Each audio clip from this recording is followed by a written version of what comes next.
You're listening to Nick DiPaolo on the Riotcast Network, riotcast.com. Whatever show you're listening to right now is a piece of garbage.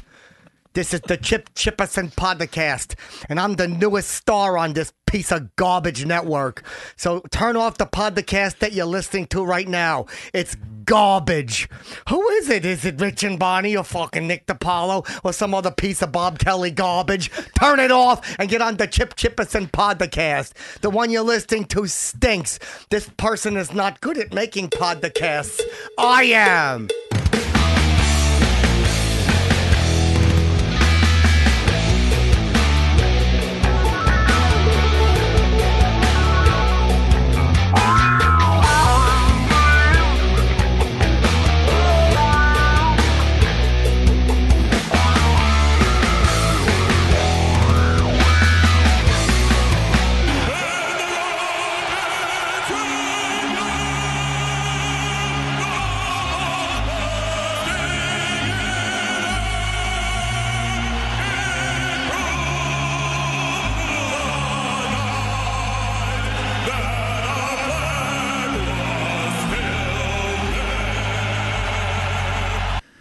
Yeah, how are you, folks? Welcome to the Monday version. You can hear it on riotcast.com, iTunes, Stitcher, etc. for free. The Nick DiPaolo podcast. If you like the show, you can subscribe. You'll get 2 to 3 more shows a week for $3.99 a month. Go to connectpal.com/Nick, connectpal.com/Nick, and thank you, contributors. Financial contributors, subscribers know this, so you can actually contribute financially on top of your $3.99 a month. Jonathan Keller, a nice fat contribution as usual, one of the best. My buddy Dennis has contributed, and Bunny Galore, also a regular contributor. Thank you guys so much. How are you? Yes, Trump sent the world a message. Not just Assad and Putin. He sent the whole world a message, 59 of them, saying, don't fuck with us. After 8 years of feckless Obama foreign policy, America's back on the world stage, ready to take a leadership role. I don't know how you feel about that. Some countries, obviously, like allies, are excited about it. Other people shitting their pants. And of course, the usual fucking, I'll get to it in a few seconds. Hey, Yahoo News. And again, I try to get it off my phone. You can't. I know you guys gave me, tips on how to, but it's on there. I can't fucking stop it. And I just laugh at Yahoo News. It's such left-wing horse shit. It's just, it fucking makes me ill. Here's some of the headlines. Just you're like, what are you talking about, Nick? Well, former Equinox employee opened fires at a Florida gym, killing 2 of his co-workers. And, of course, there's a picture of the 2 victims. But why not put the fucking crazy black guy who did it? Black guy was fired, bodybuilder, probably roid rage. Everybody's saying what a sweetheart he was, blah, blah, blah. Comes in and like a fucking gutless coward that he is, kills 2 people in cold blood at the gym. But the picture, again, is of 2 white people.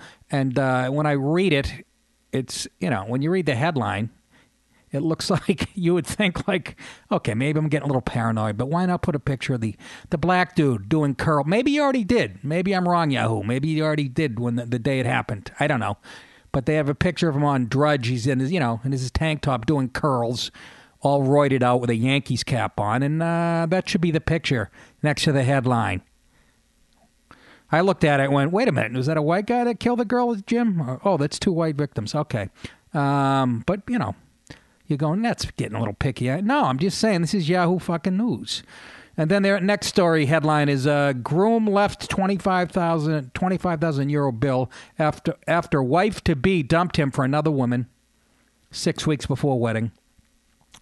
And again, that's just emasculation. That's how I see that. You got to know the spirit of the person that put the headline up there. So a chick left a guy for a chick. That's really what they want you to know. And I'm telling you, they didn't put that up there in a negative way. Here's another headline. This guy's prom date rejected him, so he showed up with Kylie Jenner instead. Well, that's actually a good one. I'll give him that one. What the fuck, Kylie Jenner? God, when I was in high school, prom time, who could have I called as a celebrity if my girlfriend blew me off? Who should I back then? I would have Bobby Orr. I would have taken Bobby Orr to my prom, and nobody would have said shit. That's how loved he is. Anyways, Yahoo News, stop with your fucking horseshit headlines. I don't know how to get you off my phone. You're like an STD. You son of a bitch. But what the hell else? Let's get to it. Since the last time I talked to you, the world is... We have U.S. Navy steaming towards North Korea.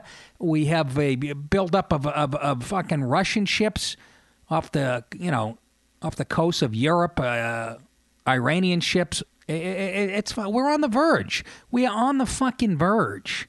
And last week, Trump sent a message after a chemical attack in Syria, and you guys saw the pictures on TV. I literally, my eyes were welling up at these babies and kids just convulsing because of the chemical attack and shit. And obviously, it had an effect on President Trump. And so he hits back. We gave Russia an hour's notice. If they had any people near that airfield, that we were going to fucking blow it up. So, I don't know. There's a million storylines here. Number one, is this proof that Trump and Russia weren't colluding to beat Hillary in the election? Or is it people saying it's a setup for that reason, to make it look like he hit it? I mean, there's a million ways you can go with this fucking story. And, of course, there's people, you're getting all kinds of different opinions from Congress, and I'll get to those clips in a second.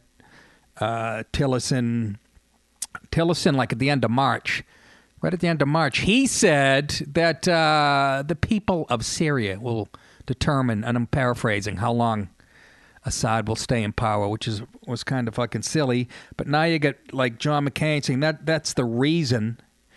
Us saying that gave Assad sort of a green light to do what he did. And it's really Russia telling Assad what to do. We know how this is like a proxy war, okay? It's getting really creepy. I'll play all the clips. McCain has a take on the bombing, naturally. So does Rand Paul. And again, kind of predictable. But what do you got? What do you believe? I mean, some people say, how about Rand Paul's dad, Ron Paul, saying... It's probably a false flag. There was no reason for Assad to use chemical weapons at this point when he has things in hand, and he thinks it might have been a false flag. In other words, just a reason for us to fucking bomb. That's pretty cynical. But the Paul family, at least the old man, was always a little wacky. They're isolationists. I don't totally disagree with Rand Paul saying that we should go to Congress first before we do shit like that. And that now you have to get into the discussion about Article 1 and Article 2, the Constitution. Does the president have the power to go to war? This is like the third or fourth president in my lifetime we've had this discussion. Can we fucking clear it up, please? Does the Constitution, the words, they either mean something or they don't? For the love of fucking Christ. What does the War Powers Act say? It says, real quickly, not to get too heavy here, declaring war. The United States has not formally declared war since World War II. Under Article 1, Section 8 of the U.S. Constitution, Congress has sole power, in quotes, to declare war and grant letters of marque and reprisal. But Article 2, Section 2 provides that the President shall be Commander-in-Chief of the Army and Navy of the United States. Well, it's clear that the frame is intended for Congress alone to declare war. Presidents don't always check in with Congress before acting. Yeah, you don't say.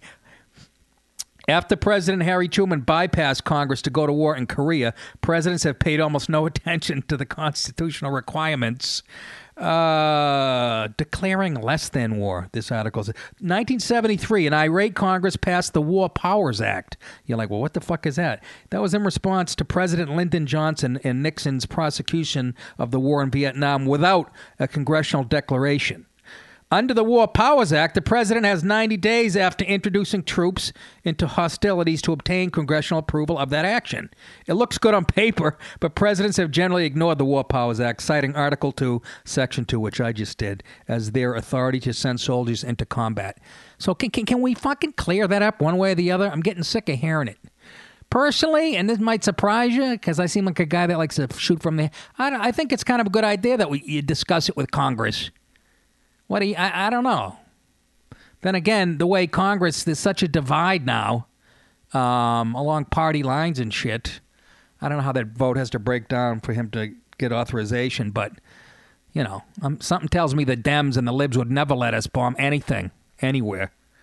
Although Trump did get some thumbs up from people across the aisle on the bombing. Because when you see dead babies and shit, it's even hard for fucking the Pelosi's of the world and the Tim Kaines and to really, what are you going to go out and go, oh, fuck that. Then you look like a real mameluke, right? But Trump sent the fucking message, not just to Assad, but to Putin too. Really, I think more to Putin, to be honest with you. But now people are going, I'm watching the Sunday morning shows. That scares me. Does Trump just watch TV, see something that bothers him, and decides to bomb? The guy can, no matter what he does. You really think that's how it went down? You really think he didn't sit down with those amazing military people that he appointed, like Mattis? You really think he didn't kick around Kelly and Mattis and all these revered military people? Of course he did. Stop your fucking silliness, They're making him up to be Colonel Kurtz. Napalm, son. Nothing else in the world smells like that. Napalm, son? Nothing smells like that? I love the smell of napalm in the morning. Well, thank you. One time we had a hail bomb for 12 hours, and when it was all over, I woke up. We didn't find one of them, not one stinking big body. Of course, that's Mad Dog Mattis talking. No, that's Colonel Kurtz, obviously. But nothing smells like napalm. Yeah, my wife's cooking does. Get the fuck out of here. Whoa! Take it easy. Anyhow, so, Jesus Christ. But, I think, like I said, I don't think it's a bad thing if you chat it out with Congress before you do it. But none of the presidents have since Truman, so why should Trump be any different? And it's weird though. I got to kind of agree with fucking wacky Ron Paul. The timing was weird because I think Assad sort of had the rebels in check over there. So I don't know. So fucking cynical. Who knows? Read the Bilderberg. I'll say it again. Read the truth about the Bilderberg group, and you'll really fucking. So either way, we're in it now, and like I said, there was a lot of different opinions as far as first. Here's what Tillerson said back on, I think it was around March 30th, and that some people are pointing to and saying this is why Assad thought he had, had the right to do some more of this heinous shit, dropping chemicals on his own fucking people. What a psycho. But this is what Tillerson said. I think the status and the longer term status of President Assad will be decided by the Syrian people. Well, maybe when Assad heard that and Putin heard that. Now, again, was that set on purpose to set up this fucking bombing? I don't know. Who am I, Goma Pyle? I have no idea, but that's what some people are saying. Here's what John McCain, to me, seems like he's all over the map, but he was mostly for what Trump did, and he's no friend of Trump. We know that much. Here's what McCain had to say, and we give him a little more, obviously he has a little more gravitas in this field, because, he's a war hero, regardless of what fucking President Trump said. I think it's important. I think it's the right thing to do. I think it's a signal that the President of the United States is listening carefully to the best national security team that I've seen. But we got a long way to go. Yeah, we do. It's going to get messy, especially with fucking Iran involved. So that was McCain's take. He was for it. But he says the message is incoherent from Tillerson and the Trump. That was his big beef. You always hear that. So that was McCain's take on it. Then Rand Paul, who we know, if you follow politics at all, is sort of an isolationist, like the old man. Here's his take. Again, he has a beef about whether the president has the authorization. The authorization. It's a dangerous situation to drop bombs in Syria. Here's Rand Paul. First concern is this is why we should have a deliberate discussion. This is why this should originate in Congress. This is why our founding fathers said under the Constitution that war should be debated fully by Congress, initiated and declared by Congress. But the president really doesn't have the authority under the Constitution to initiate war. Go ahead. Cry like a bitch. Anyhow, yeah, that's true. But you know what? The founding fathers didn't know Congress was going to be a bunch of fucking assholes and have a approval rating of negative 11% at this juncture in our country's history. And it would be so partisan, and would we ever get anything off the ground?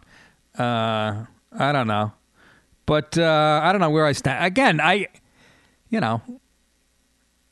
Congress could kick it out. If they're going to do that, the Congress should have like a time limit. Yeah, you can discuss it for 12 hours and then come to your decision. I don't know. But anyhow, here's where we are. And like I said, we get fucking frigates steaming towards North Korea, and Russia and Iran have spoken. And yeah, they pledged, Russia and Iran today or yesterday pledged to hit back against further Syrian strikes as they blast the United States for crossing red lines. What fucking red lines? What are you talking about? And there's a picture, of course, of Putin shaking hands with the jerk-off from Syria, the president, the fucking raghead. What's his name? Husani. Fucking President Hassan Rouhani. He's the one who condemned flagrant U.S. aggression on Syria. Okay, yeah, because you're the moral authority. Shouldn't you be witnessing gay people being thrown off buildings today? Aren't you too busy? You fucking psycho.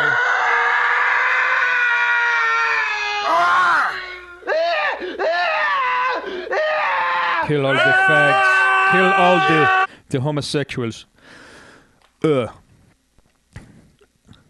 shaking hands with that scumbag.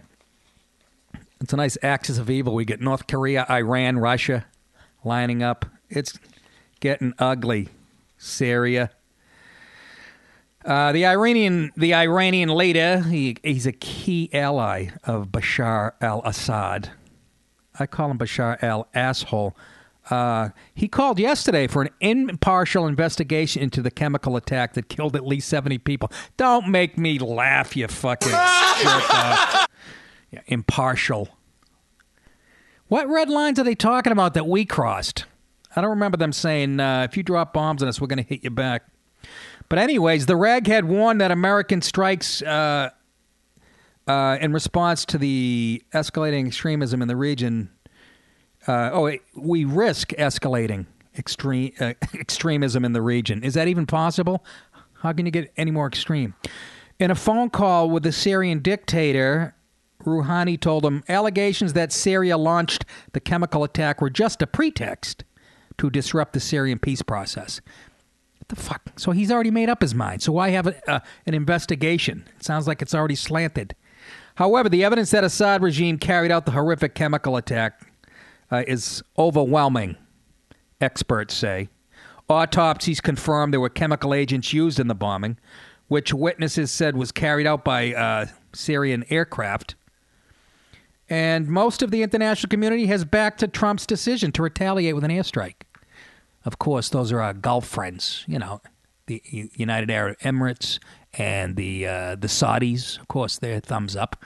Because, they want to crush ISIS and all the fucking terrorists. And again, this was all caused by jerk-off-in-chief, former president of the Harvard Law Review, Marxist, culturist, fucking cultural Marxist, and all-around chooch, Barack Obama. Don't forget that in all this mess. Him drawing that red line, then not enforcing it, caused the whole fucking crisis in Syria. Everybody seems to. I don't even hear people on the left arguing that. So, and he's been quiet lately, huh? He's probably huddling up with Susan Rice and see how they can get out of this mess. What a first couple of months, though. Trump has to be going to bed at night going, what the fuck was I doing? I could be getting blown at Mar-a-Lago playing 72 hours. Mar-a-Lago, I can't even say that. And playing 72 rounds of golf. But no. So the Syrian State News Agency, that would be SANA, S-A-N-A, said Assad told Rouhani the Syrian people and army were determined to crush terrorism in every part of the Syrian territory. That's a reference to the rebels who've been fighting his bloody rule for 6 years. He has to go, okay? He has to go. Putin really has to go, too, because Assad's just a puppet of fucking Putin. You know that, don't you? That chemical fucking, you know the Russians knew that was coming. Please, let's not be gay here, okay? But they both have to go. You got to space them out, though. It'll look too obvious. If Assad fucking dies on Thursday and then, you know, Putin dies the following day. We got to spread it out. Anyhow. So it was like 59 Tomahawk missiles. Did you see the footage? And I guess only one like landed in the ocean. The others, they can control these things in midair. Okay? They can redirect them in midair and shit. And I'm talking flying like 1,000 miles. Fucking, they hit a bunch of planes. I don't know why they didn't blow up the fucking runway and crater that, because Assad was flying a few days later. He's already flying planes out of there. I don't know. It seems too fucking orchestrated, doesn't it? But overall, I give it a thumbs up for Trump. But again, you got McCain and Rand Paul disagreeing completely, and I don't know what to fucking tell you, folks. Where was I this weekend? I was here. I did comedy in the city at the Stand on, was it Friday night? Did I guess? What a great little room that is. I'll tell you. Same with the Cellar, and I'll say it again for you comedy fans. If you come to New York, go to the Comedy Cellar or the Stand. Those are the two best. And my boy, again, Ron Bennington, radio guy, went on after me. He's so funny because I don't think Ron digs my politics, but he's a cool cat about it, and he gives me little zingers after. And then, of course, I'm yelling shit out, which you should never do.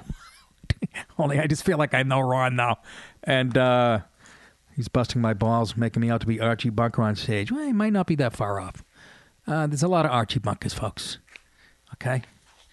And that's not a bad thing. Hey, here's what made me nervous, and what I heard. I'm not. There's no article or whatever there is, but I didn't. I'm not going to go over it word for word. But Steve Bannon is in like this little war, and with Jared Kushner. That's President Trump's son-in-law. Again, more proof that he's anti-Semitic, right? That he's putting Jared Kushner, who's Jewish, pretty much in charge of everything. Steve Bannon is my guy, though. Okay, and he's almost threatened to quit, and they're trying to take a little more. He's got too much power in the White House, according to some insiders, and there's a battle between him and Jared Kushner. Jared Kushner's like a Democrat and a fucking liberal, brilliant guy, and he helped Trump win the presidency, no doubt about it. Remember I told you a couple shows back, he had all these highfalutin friends in the tech industry out in Northern California, and they gave him advice on how to and when for Trump to run ads and what demographics to go after specifically, and I mean really hands-on and help Trump win. But Steve Bannon's a guy who, probably did it more than Kushner to get Trump into the White House. And he's the alt-right guy, everybody trying to brand a Nazi and an extreme and whatever. But he's the one who wanted to go to Washington and fuck it up. He's the one that made Trump such a delicious candidate for people like me. And, so he was kicked out of the National Security Council, the NSC, but they're saying, depending on who you believe, well, that was going to happen anyways. He was just there to keep an eye on General Flynn at the time, and we saw this. Bubba, I don't believe that, though. So there's supposedly a lot of tension in the White House. And let me tell you, I'm just going to tell you, if Bannon ends up quitting or whatever, Trump's going to lose a lot of fucking voters like me. And, oh, Nick, what are you, nuts? That guy's a racist and a nationalist. And since when is being a nationalist tantamount to being a fucking racist? According to Yahoo News and all the leftist jerk-offs, I like the fact that this guy wanted to go to D.C. and fucking blow up the way things have been done there the last 40 years. Why is that a bad thing? I like people who mix it up. And he better not quit, or fucking Trump better not ask for his resignation. He's like a senior advisor. And I think he's the brains behind all of this shit. And I hope he wins out. But he's not gonna. Because, you know, Trump is not gonna can his own fucking son-in-law. His fucking daughter's husband. You're not gonna boot him out. So, but Jesus, I hope there's room for both those guys. But, if it came down to it, I would go with Bannon. He looks nuts, doesn't he? He's got that crazy head of hair, and he's got that fucking, I drink 3 bottles of whiskey a day nose, like Bill Clinton had. And, but like I said, I like shit stirrers. And he's a fucking brilliant guy. I don't care what anybody fucking says. Okay? He's a naval officer. Then he worked for Goldman Sachs. Real dope, you know? I say that kiddingly, obviously. So don't get too crazy, Steve. Don't get kicked out of there. I think we need, Trump, boy, you talk about, somebody said this during the campaign. If he wins the president, he'll be the really, truly first independent president. And I know a lot of people laugh at that, but it's true. I mean, you know, because Jared Kushner and Ivanka, they're not exactly fucking right-wingers. And he's giving them more and more power, and he used to donate to the Clintons because he was a businessman. But he really is. He really doesn't have any political ideology. He just sort of goes by instinct. So, you know, but he also loves Steve Bannon. So good luck pinning him down. But these jerk-offs going, oh no, is that how he's gonna rule? He'll see something that upsets him on television, and then he's going to fucking bomb some. Well, don't act like he saw, it wasn't like he saw the Yankees get shut out 11-0, and that's why he fucking bombed the country. And again, he sat down with Mattis and all those people. So, again, he can do no right in the eyes of the fucking media. I'm so fucking tired of it. So, yeah, Bannon, watch out. Who knows what he has for you. Hey, do you guys see this? Under the category of, the police having too much power or the military, this is kind of creepy. You guys see the guy get dragged off the plane, the United flight that was going from Chicago to Louisville this weekend? And this is really interesting. He was a doctor, like an Asian guy. They physically dragged him off the plane. Looked like they knocked him out. He had a bloody lip. His glasses were crooked. What happened was United oversold a flight. And so they made an announcement that, they asked, you know how they do it at the gate. They ask, is anybody will give you an $800 voucher and shit to stay, to give up your seat, and we'll put you up in a hotel and you can fly the next day. And, nobody bid on it. I never do either. I'm like, fuck that. You know, and people do it. I've seen people walk up and go, okay, I'll do it. Boy, you must have some free time in your hands. I would hate to be at an airport and know I have to go back the next day or even hang out for 8 hours.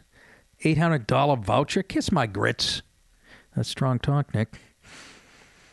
But anyways, 3 Chicago cops had to come on and yank the guy out of his seat. They couldn't find any volunteers, so they made an announcement, say, they were going to select 4 people, passengers by computer. A manager told passengers that the unlucky 4 were chosen at random. One couple and another passenger left the plane peacefully, but the Asian guy, who was the 4th guy, went fucking nuts. And if you don't believe me, you can hear it because people filmed it on their cell phone. Here's what it sounded like. Pilots drive to Louisville? Can't they rent a car for the pilots and have them drive? No! Oh my God! Oh my God! Oh my God! No! Oh my Guys, my God! What are you doing? No, this is wrong! Oh my God! Shut up, you dumb fucking dope. Oh my God! Oh my God! Oh, now I sort of agree with her sentiment, but her sentiment. Do you hear her though? It almost made me pull for the cops in this situation. Oh my God! Do you mind your business? You can film it, but we don't need the play-by-play. Anyhow, here's the real problem, folks. Okay, did you hear the guy screaming, by the way? He said he was a doctor and he had to see patients the next day. I don't know if that's been confirmed or not. Jesus Christ. Is flying becoming a fucking nightmare? You wonder why I don't want to leave my fucking house? I'll drive to New Jersey and do 3D rooms before I fucking get on a flight 6 hours to Sacramento. Fuck.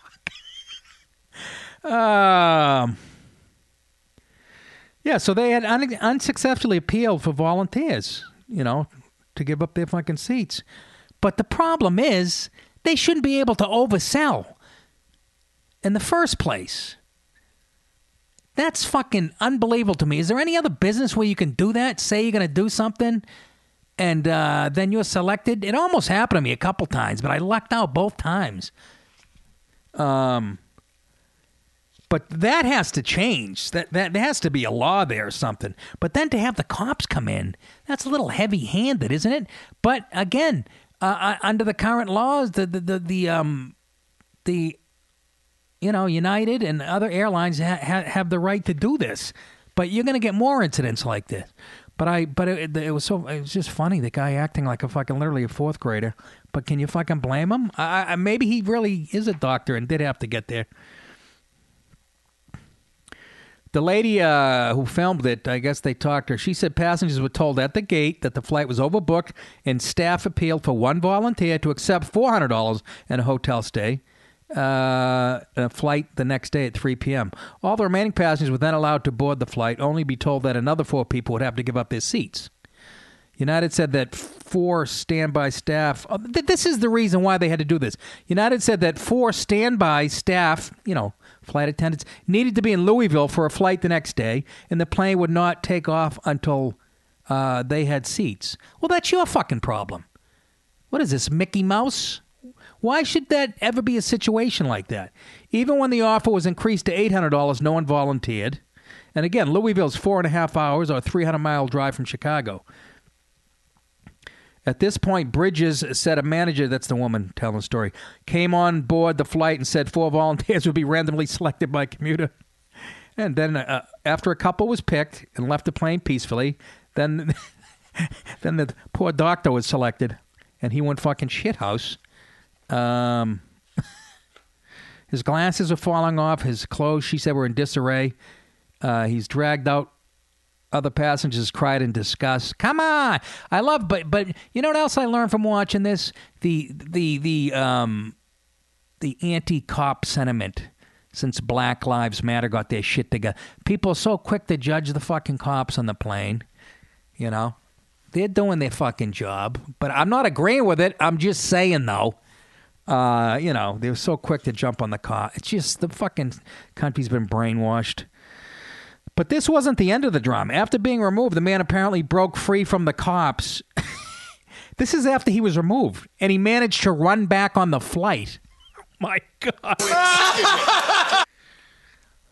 They said it was really because they were playing his favorite movie on the flight, Practical Magic with Sandra Bullock. That's a joke, folks. He runs back on the flight. And by the way, how funny is that? Bridges said he reappeared on the plane with a bloody face, and he seemed disoriented. Passengers were then taken off the flight. Can you imagine being on this fucking flight? The whole plane had to get off as the medical crew boarded. They're going to be in deep shit. Somebody's in deep shit. There's going to be a massive lawsuit, I would think. Can you imagine if the doctor really was a doctor and he had patients and some patient fucking dies?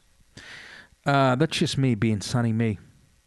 Anyways, it took off for later on Sunday night and landed 2 hours late. The airline spokesman, Charlie Hobart, said, "We followed the right procedures. that plane had to depart. We wanted to get our customers to their destinations, except for those fucking 4. So they called the cops, and the airline's contract of carriage states that passengers to be forcibly taken off a flight in the event of overbooking will be determined based on passengers' fare class, in other words, first class, business, itinerary, status of frequent flyer program membership. Oh boy, now we're getting to the time in which passengers present their tickets. So in other words, if you're a gold card member and a silver medallion and a purple nipple member, you won't be at the top of the list to get fucking yanked off. But that's a creepy sight, seeing cops fucking dragging somebody off like that. But what do? Don't shit on the cops. But again, and I say it again, the whole thing comes back to the fucking airline. That has to be changed, that whole oversold shit. I don't know how that's fucking allowed. It doesn't happen in any other industry that I can think of. How do you feel? Call 1-800. I am fucking pissed. Alrighty. What else went on over the weekend? My boy, he seems to come up on the show a lot. My old roommate, my good buddy, Louis C.K., hosted SNL. I think it was his 4th time already. It really is funny for me to sit there and watch a guy that I'm so close with become fucking this big. I really get a kick out of it. But, so, anyways, he comes out, and of course he does a monologue, and he's always provocative. That's what I like about him. But some of it isn't as provocative. It is on the surface, but when you break it down, I say poo-poo, caca-poo-poo. But he comes out and tells a joke that involves race and stuff. It was very funny, and I want to break it down as a comic. But here's some of Louis' opening monologue on SNL that, so controversial. Here's a joke. Why did the chicken cross the road? Because there was a black guy walking behind him. And he was nervous. Do you hear the audience? Oh! That's what happens when you mention the word black in any joke, any setup in New York in front of a live audience. It's always, oh! Unless you're a gay, female, or a black comic yourself. If it's a white guy, even Louis, who's proven to be a lib, even then. This audience was so whiny throughout the show. It reminded me of these audiences that I fucking hate when I'm in a comedy club. All it takes is a table of 4 girls or guys to moan, to go, oh, and the rest of the crowd will join in, and it'll happen the rest of the show. And if you watch SNL, this episode, they fucking moaned at so much shit. It was such a PC, fucking faggy, politically correct audience. Everything I hate. But here's more of the joke. Nervous. He was new to the city, this chicken, and he was like, I feel like he's following me, but I'm not sure. So then he thought, maybe if I cross the road, then if he crossed the road, he's definitely following me. So he crossed the road, and the black guy went home. He's living his life. Yes. And the chicken naturally. was like, I'm such a racist. And he felt bad. About a month later, the chicken is a metaphor for a white lib in this joke, I would say. Black guy ate the chicken. Different black guy. I'm just telling you what happened. Look, they're getting nervous. Black guy eating chicken. The crowd shitting their pants. Don't be upset, because this is not a racist joke. I don't know why. I guess because you're on live TV or whatever, and millions of people are watching. It's not just a comedy club. But to have to feel the need, and this is the times we're living in, to tell the audience who's obviously a little nervous, don't get nervous. You have to make an announcement, a disclaimer in the middle of the joke. This isn't going to be a racist joke. Oh, it's fucking infuriating to me. This joke is not racist. The chicken. They give a fuck if it racist. is. The chicken's chicken was racist. Definitely racist. But that's chickens. Chickens are very closed down and suspicious and prejudiced. Well, that would be not a white lib. I can't blame them considering That'll be that their me. species murder rate is 100%. Now they're relieved. That's why chickens. There's a reason the chicken was racist. Now the crowd's relieved. That's why chickens are like.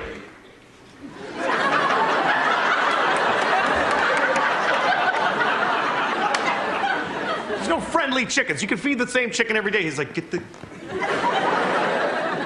I'm not coming over there, you black son of a bitch. I know what you want. I'm not your soup yet, you Jew.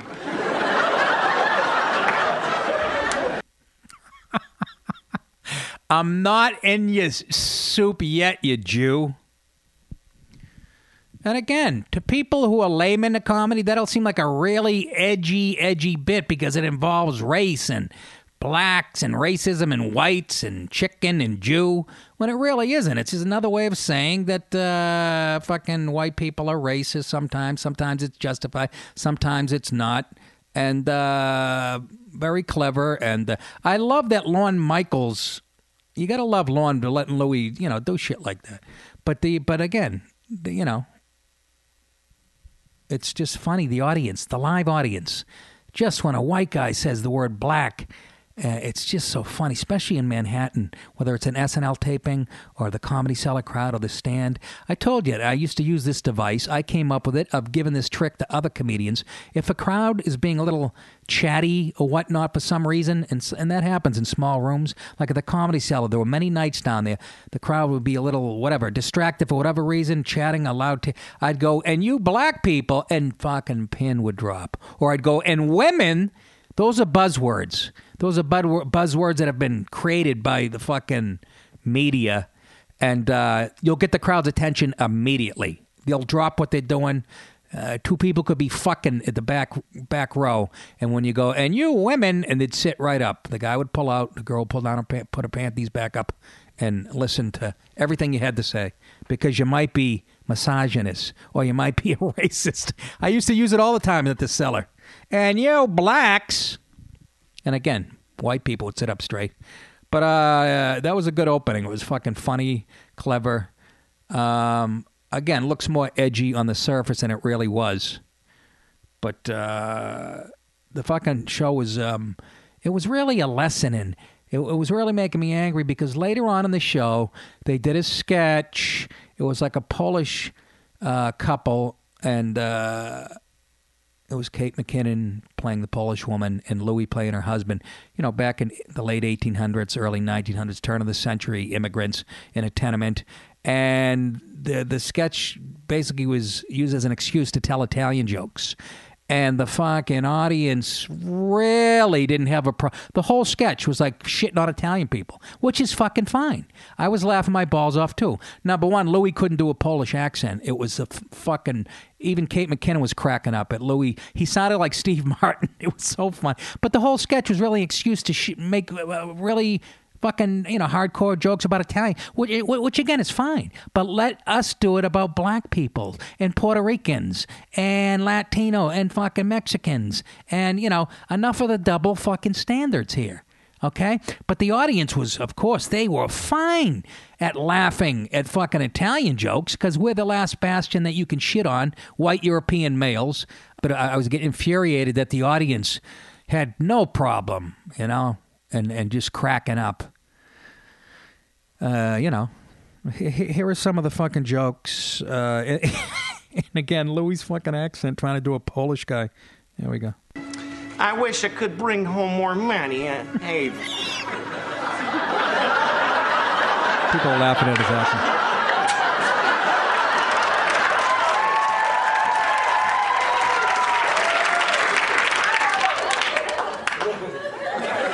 But there are no good jobs. They have all been taken by the filthy, greasy Italians. Then filthy, greasy Italians, and then you hear that secondary laughter. They cut to the black guy in the sketch.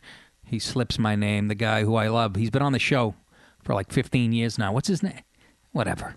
But, of course, they cut to him, like him being offended by the Italian joke. Not now you got cover. This is what they do, the lib fucking comedy writers. Okay, this is why it's so easy to do comedy when you're a fucking lib.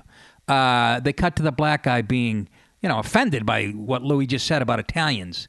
Now you get, because obviously the average black person would really be offended by an Italian joke, right? Come on, let's stop with that shit. Well, shame on you. It is not their fault that they are greasy, meatball-eating crotch grabbers. I'm not sure this is okay for my students to hear. Oh, no, I assure you, this conversation is 100% historically accurate. Mikkel, I don't like to see you upset over the Italians, who everyone knows are not even real white people. Please. Not even real white people. Can you imagine saying that? Fucking saying something even close to that offensive about black people? You know, they were 1/5 of a person. There's the edgy sketch. Show fucking... And again, I know what the libs would say. Well, yeah, but it's Polish people. We're making fun of, white Polish European. They're being racist. And okay, it's a Polish joke, whatever. Relax. Sit. Eat. Now, look at the bowls Mrs. Landowski is using. Something like that would be a treasured family heirloom. Cool. What's up with the Italian stuff? Hey, bud, let's wait until then. Again, the black guy having a problem with the Italian jokes because we know black people be easily offended by racial jokes. I'm saying that sarcastically, folks. The scene for questions. Ella. Such bad. Let me ask you a question. No. Do you know how to... Even he's fucking laughing at how bad his accent. Do you know how to brainwash an Italian? How, Mikkel? You give him an enema. That makes sense. How do you brainwash an Italian? Give him an enema. Just say that about black people. Just fucking once. Writers at SNL. Just fucking any context. Just do it. Show me you have some fucking balls. Because shitting on Italian people in 2017, that's some edgy shit. The fuck out of here. And Mikkel, do you know why Italy is shaped like a boot? Why, my love? Do you think they could fit that much crap into a shoe? That is very true of you. Are they just telling Italian jokes? No. Yes. But I must go now, or I will be late for my night shift at the factory. You work so hard, Mikkel. Yes. I work hard in factories so that someday our children will they will be the boss of the factory. And then we will hire half-wit Goomba rat-faced Italians and work them to death at the machines. This is my dream. Excuse me.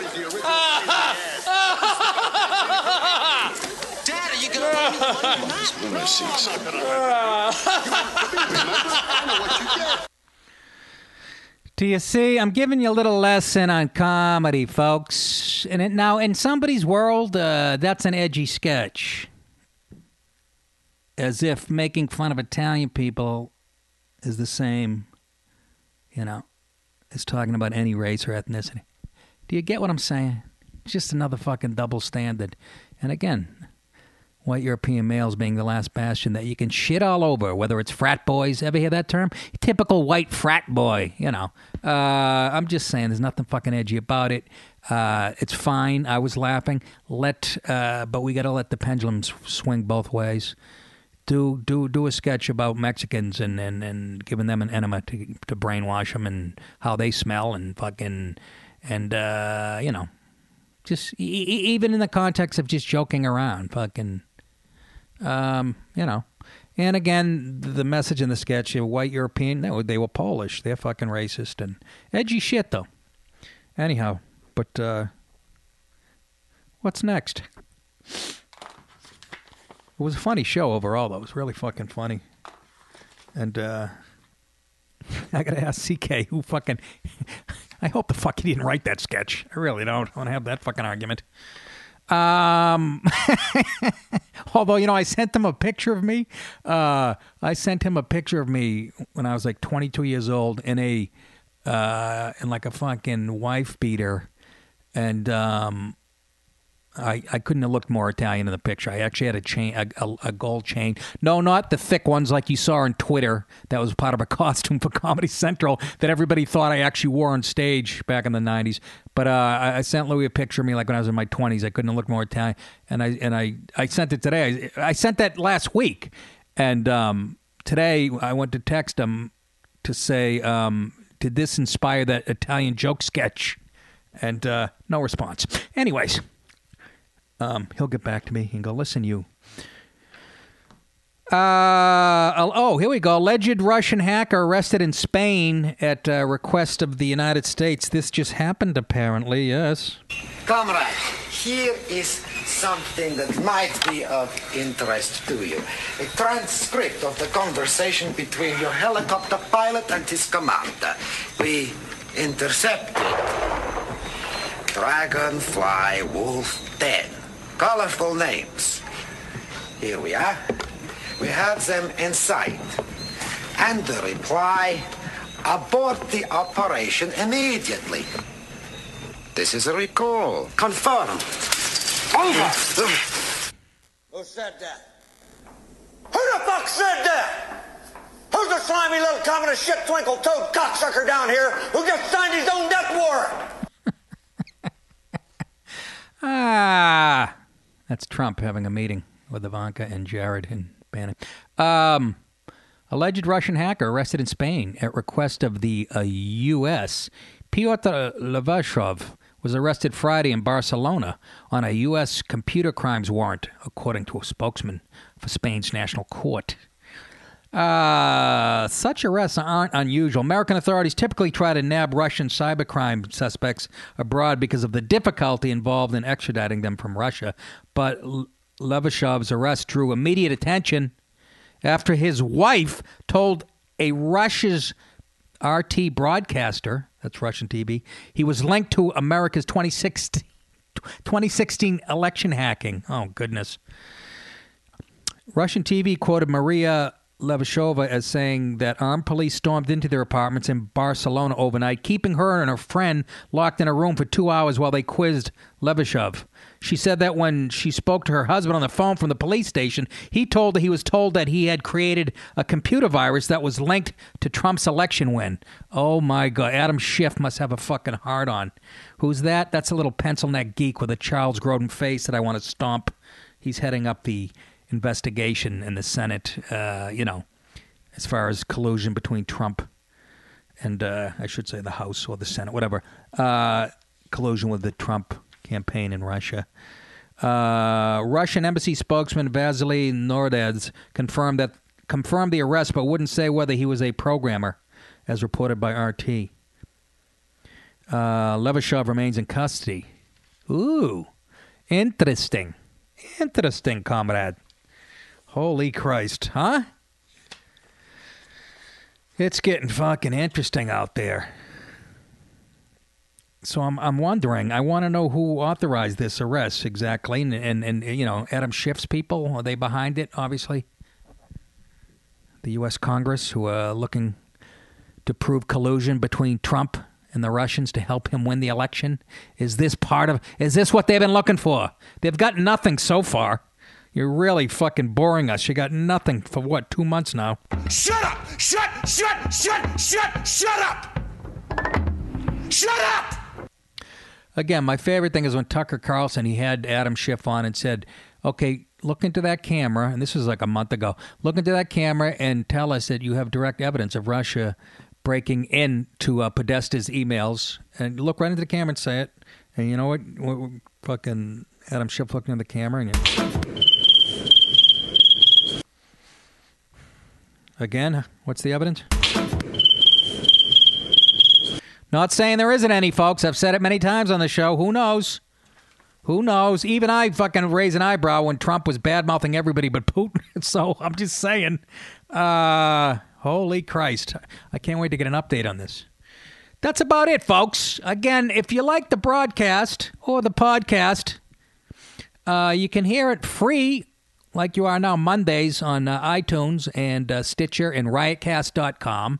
But if you really like the show and you want to get 2 to 3 more shows a week, go to connectpal.com/Nick. Connectpal.com/Nick. 2 to 3 more shows a week for $3.99 a month. That's $1 a week, folks. I think you can afford it, and people do. Every time I ask the request, it keeps growing and growing. And that is it. That is it. I will talk to you premium members who have already subscribed. I will talk to you tomorrow and Wednesday at least. Be at the Stand tonight in New York City doing some comedy. working on some new shit. Good place to watch me bomb. But I'm funnier when I'm bombing, like most comedians. It's our favorite thing. And tomorrow I'll open with a story about why the show Girls on HBO made the whole world hate fucking millennials. That's the headline, because that show's coming to an end on April 16th. Thank Christ. Jesus Christ. Every time I flip through HBO, I'll see Lena Dunham, and she'll literally, there's one scene she's laying that's tanning herself. She has her panties pulled to the side so you can see her giant muff. I almost fucking threw up blood. I'd rather watch those commercials that come on in the middle of the night with the dog's beaten. You know, the ASPCA puts on, a dog's missing an eye, fucking maggots crawling out of its ear. Then look at her in her giant muff. It really... But we'll tackle that tomorrow. I thought I'd leave you on that fucking leave you on that high note. Have I covered everything? I think I have, and I will talk to you guys real soon.